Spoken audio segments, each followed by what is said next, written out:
Pour l'année fiscale 2018, quelles sont les principales innovations qui ont été introduites? Alors, les mesures fiscales nouvelles contenues dans l'année fiscale 2018 sont de plusieurs ordres. Il y a des mesures de soutien à l'entreprise. Il y a également des mesures sociales. On a également des mesures techniques, donc des mesures qui viennent ajuster certaines parties du dispositif fiscal qui n'étaient pas compréhensibles, mais qui étaient difficiles d'application. Et puis, on a des mesures de rationalisation du dispositif fiscal, donc qui vont venir simplifier la fiscalité.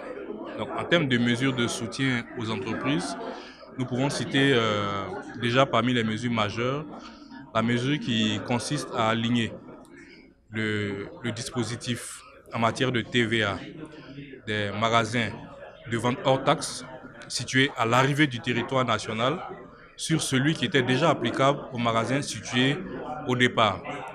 Donc, pour mémoire, ces magasins au départ n'avaient pas la TVA sur les produits qu'ils vendaient. Et donc désormais, ce dispositif-là également, il est étendu aux magasins situés à l'arrivée, de telle sorte que les voyageurs achètent en exonération de TVA, que ce soit au départ du territoire ivoirien qu'à l'arrivée. En termes de mesures de soutien également des entreprises, on peut également relever l'abaissement, la réduction du taux de l'acompte d'impôt sur le revenu du secteur informel. Donc les prestataires de services relevant du secteur informel, notamment de l'impôt synthétique, lorsqu'ils réalisaient des prestations, qui recevaient des paiements, donc les bénéficiaires de ces prestations donc, qui faisaient le paiement étaient tenus de prélever 7,5% du montant versé. Et désormais, cette retenue à la source-là, elle est réduite à 5%.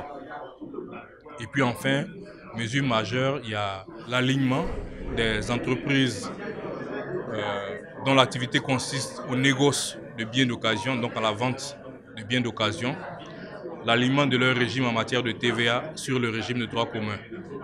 Ces entreprises, avant l'année fiscale 2018, ne facturaient la TVA que sur leur marge et n'avaient pas la possibilité de récupérer la TVA sur les biens d'occasion qu'elles achetaient pour les revendre. Donc désormais, elles ont la possibilité de déduire la TVA qu'elles supportent sur une certaine catégorie de biens, notamment les engins lourds de chantier. Et à la vente, elles appliquent la TVA non pas seulement sur leur marge, mais sur toute la valeur de la transaction. Il y a aussi des tasks nouvelles qui ont été introduites, notamment sur la boisson, sur le tabac et sur les produits de maquillage aussi. Oui, en ce qui concerne l'institution de nouvelles taxes, il faut relever deux faits. La Côte d'Ivoire est engagée dans un processus d'harmonisation de son dispositif, notamment au sein de l'Union économique et monétaire ouest-africaine, l'UEMOA, qui nous impose d'instituer des taxes sur certains produits et qui même va jusqu'à fixer des tranches de taux à appliquer. Et jusqu'à présent, le dispositif fiscal ivoirien avait des taux en deçà des recommandations communautaires. Et donc, les nouvelles taxes qui ont été introduites visent à fiscaliser certains produits dont la taxation est recommandée par le dispositif communautaire de l'UEMOA, mais visent également à rétablir une certaine équité fiscale parce qu'il y a certains secteurs, n'est-ce pas, qui, ayant les mêmes caractéristiques que d'autres secteurs taxés, ne supportaient pas d'impôts. Et puis enfin, il y a des prélèvements qui étaient institués depuis plusieurs années, donc qui étaient dépassés au regard de la réalité économique, qui ont été aujourd'hui remises à niveau.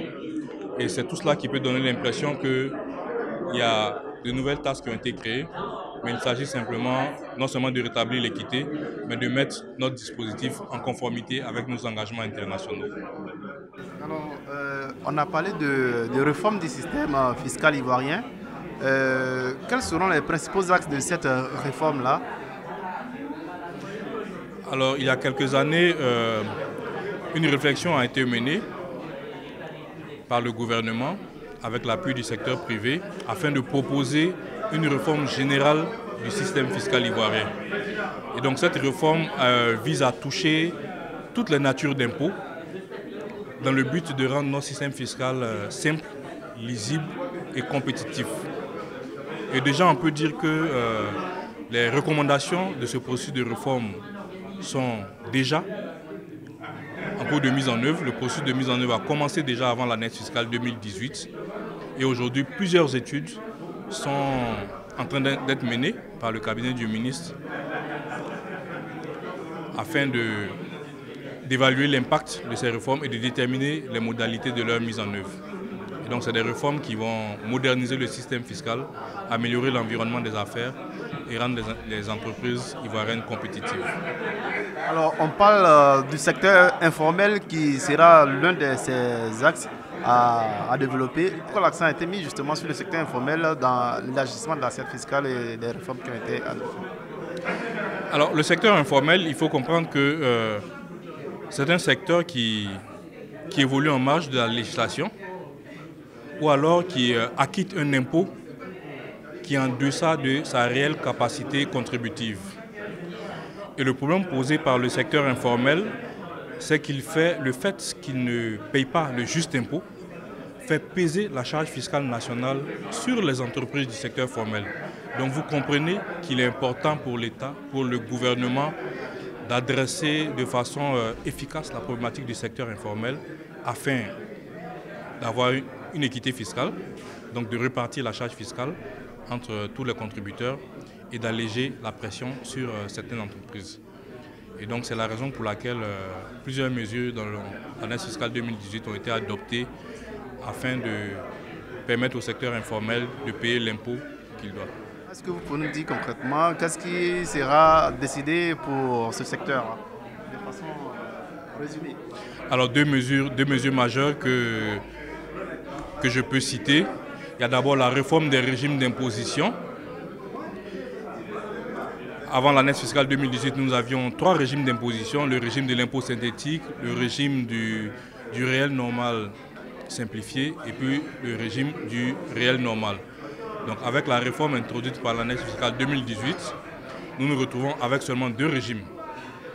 Et la conséquence, c'est que le champ, l'intervalle de chiffre d'affaires pour relever de l'impôt synthétique, il a été relevé. Donc désormais vont relever de ce régime les entreprises qui ont un chiffre d'affaires situé entre 10 et 100 millions de chiffre d'affaires. Et les entreprises qui réalisent un chiffre d'affaires au-delà de 100 millions vont relever du régime réel normal. Et donc cette réforme-là, elle a été faite afin de rationaliser les régimes d'imposition, mais également d'apporter des réponses appropriées à chaque type d'entreprise selon le niveau de son chiffre d'affaires. Il y a également la contribution qui a été instituée pour le compte des collectivités territoriales sur les exploitants de mototaxis, tricycles ou à 2 roues, voilà, qui ne payaient aucun impôt, mais qui faisaient une concurrence rude, n'est-ce pas, au transport public de personnes et de marchandises classiques. Et dans certains secteurs de l'intérieur du pays, les transports classiques ont dû disparaître à cause de cette rude concurrence. Désormais, au regard des revenus que ces nouveaux types de transporteurs réalisent, une contribution minimale leur est réclamée afin de rétablir l'équité fiscale. Il y a aussi le secteur foncier qui fera partie intégrante vraiment importante dans cette réforme fiscale qui est annoncée. Oui, tout à fait. En ce qui concerne l'impôt foncier, il s'agit simplement d'étendre aux personnes physiques qui exploitent de grandes superficies pour des plantations, de leur étendre le régime qui avait été adopté pour les entreprises qui exploitaient ce même type de superficie.